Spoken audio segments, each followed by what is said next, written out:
Hello दोस्तों, इस समय पे तुर्की के तरफ से एक बहुत बड़ा डिफेंस न्यूज़ निकल कर सामने आ रहा है और ये डिफेंस न्यूज़ बेसिकली तुर्की के हवाले से बहुत बड़ा एक डिफेंस अपडेट भी आप कह सकते हो। दोस्तों बेसिकली हुआ ये, तुर्की वर्तमान समय पे इंग्लैंड के साथ कुछ बातचीत कर रहा है कुछ डिफेंस डील के बारे में और इसका लागत तकरीबन $10 बिलियन से भी ज़्यादा होगा।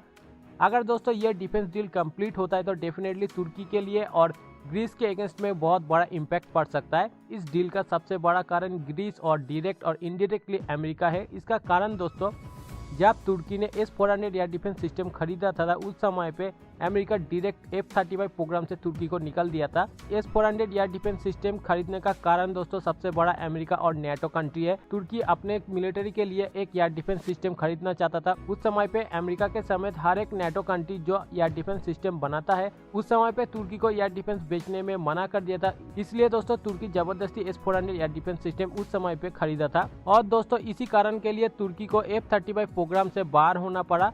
और इसी के बीच दोस्तों ग्रीस ने फ्रांस के साथ एक डिफेंस डील किया जो बहुत ही बड़ा एक डिफेंस डील था और जिसमें सबसे ज्यादा अट्रैक्टिव था तुर्की के लिए राफेल फाइटर जेट को खरीदना। और दोस्तों F-35 प्रोग्राम में तुर्की ने जो पैसा इन्वेस्ट किया था राफेल फाइटर जेट को काउंटर करने के लिए अमेरिका को रिक्वेस्ट किया था F-16 ब्लॉक 70 और 72 वेरिएंट तुर्की को प्रोवाइड किया जाए और उसका अपग्रेडेशन की तुर्की को भी प्रोवाइड किया जाए। मगर दोस्तों लंबी बातचीत के बाद जो रिजल्ट हुआ वो बहुत ही ज़्यादा नेगेटिव है और आने वाले वक्त में तुर्की के लिए कोई भी F-16 और F-16 की अपग्रेड किट तुर्की को नहीं मिलने वाला है। और दोस्तों तुर्की का बनाया हुआ F-35 फाइटर जेट भी ग्रीस को देने जा रहा है इस समय पे America.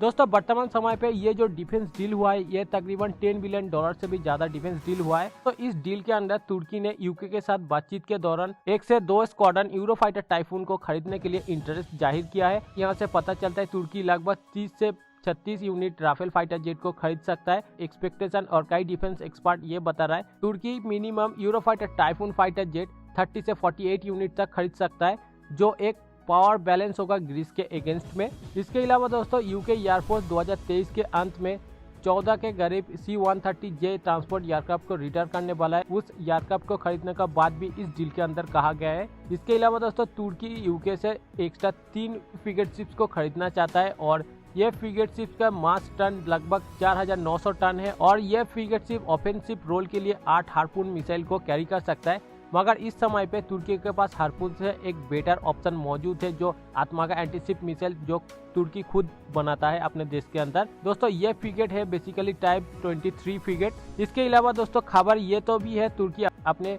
M16 pattern main battle tank के लिए यूके से इंजन एक्वायर करना चाहता है जो इस टैंक का फ्यूचर अपग्रेडेशन के लिए है। और वर्तमान समय पे तुर्की लगभग 80% अमेरिकन इक्विपमेंट इस्तेमाल करता है। और दोस्तों वर्तमान समय पे अमेरिका धीरे धीरे तुर्की को हर एक हथियार और हर एक इक्विपमेंट देने से इनकार कर रहा है, एक्सपोर्ट करने में बैन कर रहा है। तो इस हवाले से दोस्तों तुर्की पहले से ये स्टेप उठा रहा है यूके के साथ जो M60 main battle Patton tank को अपग्रेड कर सकता है फ्यूचर में। तो दोस्तों ये था तुर्की के हवाले से कुछ डिफेंस अपडेट। इसके बारे में आपका क्या राय है आप जरूर कमेंट करके बताना।